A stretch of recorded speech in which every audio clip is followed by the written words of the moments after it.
Hi, and happy Thursday. I'm Sandy Fowler here doing this week's Simple Strategy. And today, my inspiration for coming up with our simple strategy was the Throwback Thursday hashtag. One of the ways that I use for solving problems for myself and for clients is to go back to other solutions that you've used for problems or other things that you've done. And it isn't always in the same situation. So, for example, I had commented the other day, I'm getting ready for my girls to come home from college for the summer. And I have been thinking forward and looking forward to seeing them. But honestly, there are some things I'm not looking forward to. And one of those was meal prep. With just having my husband and myself in the house for a while now, making dinners has gotten super easy. One, he's the easiest guy in the world to cook for. Two, if you cook or you don't cook, he doesn't complain because his theory is he should be cooking for himself then anyway. But even if we're eating regular meals, we can cook 3 or 4 times a week and have plenty of food for the two of us. But with 2 adult women coming home to move into my house, that's not the case. All of a sudden, it means cooking meals 7 days a week, and it just felt overwhelming. And the thought came to me that I needed to do this differently. And so I kind of started dropping comments to my family, letting them know that this is not going to be the summer of mom working full-time and cooking and trying to do everything else. Actually, I have the busiest schedule of the 4 of us typically in the summer. And so I started letting them know things were going to be different, but I didn't know for sure how they were going to be different. And as I was thinking it through and talking about it to other people, because I process out loud, I came back to something that I had done in college, or not that I had done, but in the house that I lived in, we had 22 women in there.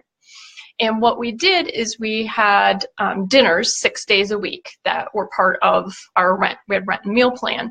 And you got dinner Monday through, I guess, 5 days. Monday through Thursday, and then Sunday brunch.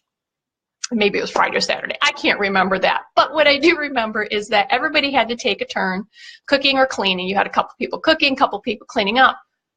But the person who planned the meals and did the grocery shopping didn't have to cook or clean up because that was their portion of the work.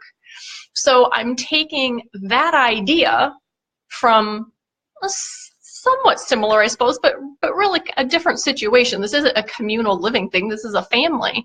But that is the proposal I'm going to make with my family is I will plan out the meals. I will do the grocery shopping. I will post the list on the fridge. This is what we're having. And then they can sort out who's going to make which meals. And it'll be a little bit different because for us, we found that when we plan and make meals Monday through Thursday, do that grocery shopping, get all that in the house, then we start playing it by ear for a couple days. Because maybe you didn't make one of those dinners, maybe you ended up going out, someone invited you to something, people didn't eat, whatever happens. You have leftovers, and then weekends tend to be busier. We go camping and stuff. So, but I'm taking that. It's that going back to an old situation in your life or an old time, or going back to what your parents did or what you remember friends of theirs did. Ask other people, how did you handle this before? How did you handle this before you had kids? How did your family handle this when you were a kid? And just gather ideas to help solve the problems that you're running into today. And Judy's over here going, love days I don't have to cook and clean. Me too.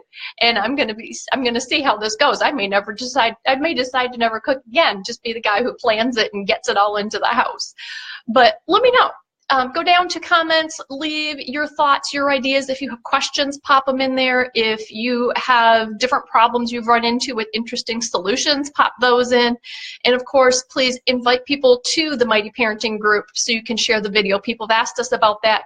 We keep it a closed group because we want you to have some privacy from the world to be able to open up and share and ask questions and things like that.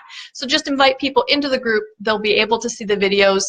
And I would just invite you to have a great week and be a mighty parent.